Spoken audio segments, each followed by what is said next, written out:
Après les affrontements, les chants religieux retentissent à nouveau à Bukavu. Ce dimanche, les fidèles reprennent le chemin de la messe.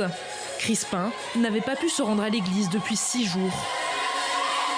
La semaine passée, dans la ville, il y avait une psychose générale.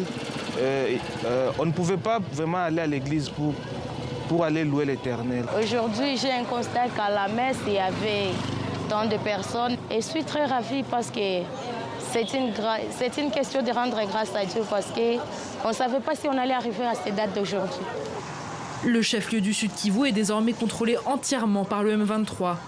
Les rebelles se trouveraient à environ 80 km de la deuxième ville de la province, Uvira, où des violences ont éclaté toute la semaine et auraient fait 26 morts selon le maire.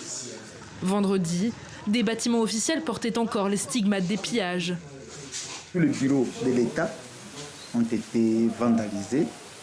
Et il y a même le tribunal de paix qui a été incendié. Il y a des écoles qui ont été cambriolées. Il y a des grandes personnalités qui ont été aussi visitées, notamment évêques, certains pasteurs. Sincèrement, c'était un spectacle désolant. À Kinshasa ce dimanche, le président Félix Tshisekedi a quant à lui redit son refus catégorique de négocier avec les rebelles. Je ne veux pas discuter avec des pantins. Les pantins ne vont jamais parler de leurs problèmes. Les pantins, quand ils sont en face de vous, ils vont répéter le message de leur maître. Alors tant qu'à faire, je préfère parler avec leur maître.